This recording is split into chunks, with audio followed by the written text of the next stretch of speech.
Bien-aimés du Seigneur Jésus-Christ dans le monde et à travers les Congos, que la paix et la grâce vous soient données de la part de Dieu notre Père et du Seigneur Jésus-Christ notre Seigneur. Le Seigneur Jésus-Christ dont je suis serviteur m'a confié une fois de plus un message sur la prière pour tous. Mais bien avant d'écouter ce message, je vous invite comme d'habitude à faire avec moi une courte prière. Grand Dieu, nous te bénissons pour nous avoir accordé ce matin cette opportunité de venir en ta présence pour écouter ces messages sur la prière, son importance, pourquoi la prière et comment faut-il la faire. Donne-nous l'intelligence, Seigneur, de recevoir ce message et le comprendre pour que nous soyons en mesure de t'adresser des prières qui soient favorables pour que tu puisses nous exaucer. Au nom de Jésus-Christ, Amen. Ce message se trouve dans la première épître de Paul à Timothée au chapitre 2, du verset 1 au verset 8. Là, il est dit ceci. J'encourage donc avant toute chose à faire des demandes de prières, de supplications, des prières de reconnaissance pour tous les hommes, pour le roi et pour tous ceux qui exercent l'autorité, afin que nous puissions mener une vie paisible et tranquille, en toute piété et en tout respect. Voilà ce qui est bon et agréable devant Dieu, notre Sauveur. Lui qui désire que tous les hommes soient sauvés et parviennent à la connaissance de la vérité. En effet, il y a un seul Dieu, et il y a aussi un seul médiateur entre Dieu et les hommes. Jésus-Christ, homme, qui s'est donné lui-même en rançon pour tous. J'ai dit la vérité devant Christ, je ne mens pas, chargé d'enseigner le non-juif dans la foi et la vérité. Je veux donc que les hommes prient en tout lieu en élevant des mains pures, sans colère ni arrière-pensée. Bien-aimés du Seigneur, pourquoi le Seigneur Jésus-Christ envoie ce message ce matin? Parce que Satan, astucieux qu'il est, il s'est attaqué à la prière, moyen par lequel les hommes s'approchent de Dieu, et pour bloquer les hommes et les empêcher de s'approcher de Dieu, en les conduisant dans une voie qui est loin de Dieu, ne pas savoir comment s'adresser à Dieu et ne pas savoir comment prier Dieu. Mais à la lumière de ce que nous venons d'entendre, nous découvrons avec facilité comment nous devons faire notre prière. D'abord, nous avons appris que la prière doit être faite pour tous ceux qui sont élevés en dignité et pour tous ceux qui nous gouvernent. Et nous devons faire la prière avant toute chose que nous voulons faire. Avant de se marier, nous devons prier pour que Dieu nous conduise à faire un choix convenable. Avant de trouver un travail, nous devons prier. Avant de manger, nous devons prier. Avant d'entreprendre un voyage, nous devons prier. Nous venons d'apprendre que nous devons prier avant toute chose. Or, c'est ce que nous ne faisons pas. C'est pourquoi nous avons beaucoup de difficultés. Et nous avons l'impression que Dieu ne nous exauce pas. Or, Dieu est vivant. Le Seigneur est vivant. Il est en mesure de nous exaucer quand nous prions selon sa volonté. Et pourquoi nous devons faire des prières et des supplications et présenter nos requêtes devant le Seigneur et faire des prières de reconnaissance, de gratitude pour les bienfaits que Dieu nous accorde? Parce qu'il y a toute forme de prière que nous devons faire. Pourquoi devons-nous faire cela? Parce que Dieu veut que nous puissions mener une vie paisible et tranquille. Sans la prière, nous ne serons pas en mesure de mener une vie paisible et tranquille sur la terre. Car le fauteur de troubles, le diable, est encore présent sur la terre pour jeter les troubles parmi les hommes. Mais quand nous adressons au Seigneur, qui est le Dieu Tout-Puissant, lui seul est en mesure d'éradiquer toutes les menaces du diable sur notre vie. Et nous avons appris aussi à qui nous devons adresser la prière, à Dieu seul. Et par le truchement de qui? par Jésus-Christ, qui est le seul et l'unique médiateur entre Dieu et les hommes. Quand nous faisons nos prières, nous devons citer son nom.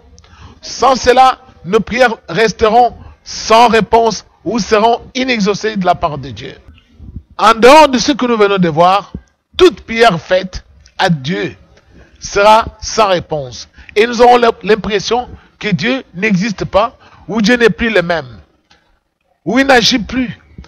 Or, Dieu existe et Dieu est le même, mais c'est nous qui avons adopté d'autres formes de prière qui ne concordent pas avec les modalités prédéfinies dans la Bible.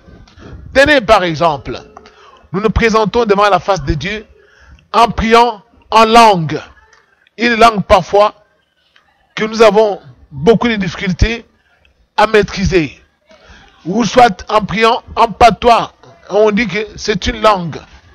Or, quand on se présente devant la face de Dieu, nous devons utiliser des expressions intelligibles. Nous devons présenter à Dieu notre forme de pensée selon les besoins qui nous incombent. Mais si nous parlons, nous adressons à Dieu dans une langue que nous-mêmes ne sommes pas à mesure d'utiliser ou de parler, comment allons-nous exprimer nos pensées ou nos besoins au Seigneur? C'est pour cela nous prions et nous ne recevons pas. Comme l'apôtre Jacques a dit, vous demandez et vous ne recevez pas parce que vous demandez mal dans le but de satisfaire vos passions. Nous ne demandons pas selon la volonté de Dieu. Or, l'apôtre Jacques enseigne que si quelqu'un n'a pas la sagesse, qu'il la demande à Dieu gratuitement, qu'il donne toutes choses gratuitement. Et en demandant, nous ne devons pas douter. Celui qui doute, il est comme un flot qui est ballotté par les vents d'un côté ou d'un autre. Et un pareil homme ne puisse pas s'imaginer qu'il obtiendra quelque chose de Dieu, parce qu'il est inconstant dans ses résolutions. Je me récapitule. Il faut de la foi. Il faut l'adresser à Dieu. Il faut passer par Jésus-Christ.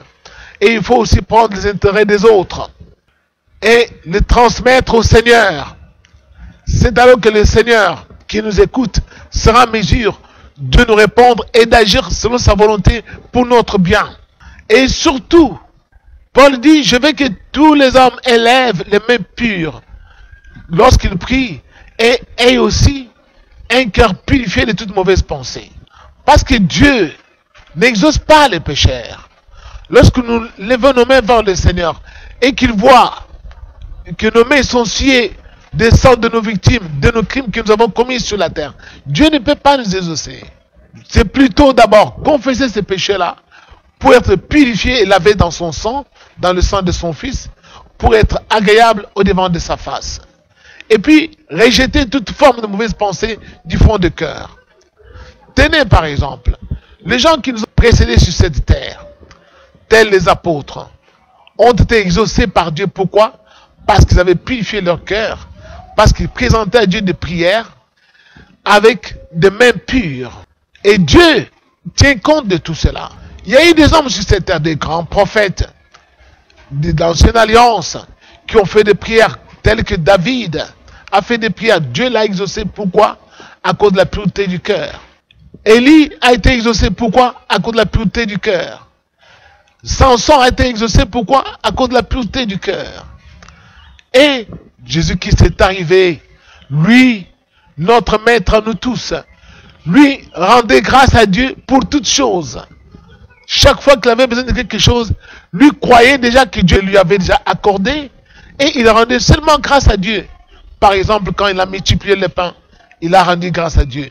Mais il a au préalable élevé son visage au ciel, vers le Père, et il lui a rendu grâce, et c'est alors que le Père a multiplié le pain. Pourquoi? Parce qu'il était sûr que Dieu était avec lui. C'est alors que l'apôtre Paul nous enseigne aussi que nous devons faire la même chose. Parce que lui, il est notre apôtre à nous les païens. Et l'apôtre Jean dit, quoi que ce soit ce que nous demandions, nous le recevons de lui. Pourquoi? Parce que nous faisons ce qui lui est agréable et nous gardons ses commandements et nous croyons au nom de son Fils Jésus-Christ. Quels sont ces commandements? C'est de nous aimer les uns les autres, comme lui-même il nous a aimés. C'est que Dieu aime. Mais lorsque nous ne gardons pas les commandements de Dieu, or il est écrit que Dieu n'exauce pas les pécheurs, nous allons nous adresser à Dieu et Dieu ne pourra jamais nous exaucer. Pourquoi? Parce que nous ne faisons pas sa volonté. À partir de cela, Satan, qui est le menteur, a introduit des formes de religion sur cette terre pour faire croire aux hommes qu'il y a une autre façon d'entrer en contact avec les forces de l'univers qui incarnent Dieu. C'est-à-dire, nous devons nous focaliser en nous-mêmes, créer un vide dans notre mémoire. Et on vous dit de fermer les yeux et créer un vide, de ne rien penser à quelque chose, de pouvoir se focaliser sur soi-même. Non, non, non, non, non. Nous ne devons pas faire ce genre d'exercice parce que il y a un être suprême qui existe. C'est Dieu qui a créé notre galaxie. Et nous ne pouvons pas maintenant créer un vide. Parce que quand on vous dit créer un vide dans votre tête, dans votre mémoire, c'est que vous avez rejeté l'existence de Dieu. Automatiquement, Satan entre en vous. Vous devenez soit magicien ou vous devenez soit sorcier. Tous ceux qui vous disent de ne pas prier, qu'eux-mêmes ils prient pour vous, qui vous disent de créer un vide en votre mémoire pour que vous puissiez entrer en contact avec les forces de l'univers, c'est le diable qui est derrière, bien-aimé du Seigneur. Nous devons faire nous-mêmes notre prière au nom de Jésus-Christ, nous adresser à Dieu avec plénitude de la foi. C'est alors que le Seigneur sera en mesure de nous exaucer. Pourquoi la prière? Parce que sans la prière, nous ne pouvons pas nous approcher de Dieu et nous ne pouvons pas non plus vaincre le diable. C'est par la prière que Dieu nous confère sa nature, que Dieu s'approche de nous. Une fois que nous invoquons le Seigneur, Dieu est en mesure de s'approcher de nous et de nous conférer sa sainteté. Souvenez-vous du Seigneur Jésus-Christ qui était monté sur une montagne pour faire la prière et comment il fut transfiguré. Pourquoi? Parce que il s'était mis à prier devant la face de son Père. La même façon que nous devons faire. Et c'est pourquoi il nous a dit, vous devez prier sans cesse. Pourquoi prier sans cesse? Parce que la chair est faible, tandis que l'esprit est bien disposé. Priez pour que vous ne puissiez pas succomber. C'est pourquoi si quelqu'un vous dit de ne pas prier, ne lui obéissez pas. Priez non seulement pour vous-même, priez aussi pour les autres. Priez pour votre famille, priez pour vos affaires. Vous-même priez. N'attendez pas la prière d'une autre personne, mais vous-même vous devez prier. Parce que le diable a trouvé le moyen de bloquer les enfants de Dieu en les empêchant de prier le Seigneur, d'invoquer son nom. Vous devez invoquer le nom de Dieu par des langages intelligibles pour que Dieu puisse vous exaucer avec facilité. Sans la prière, il nous sera impossible de dominer sur le péché. Et il nous sera impossible de dominer aussi sur le diable. Mais grâce à la prière, nous serons victorieux et nous serons en mesure d'entrer dans la vie éternelle que le Seigneur nous a promise par Jésus-Christ. Je vais aujourd'hui vous montrer comment vous devez faire votre prière. Mais comment devons-nous la faire et à qui devons-nous l'adresser? D'habitude, nous devons faire notre prière à genoux, devant le Seigneur. Parce que la terre est son marchepied et le ciel est son trône. Et nous allons ensemble faire cette prière.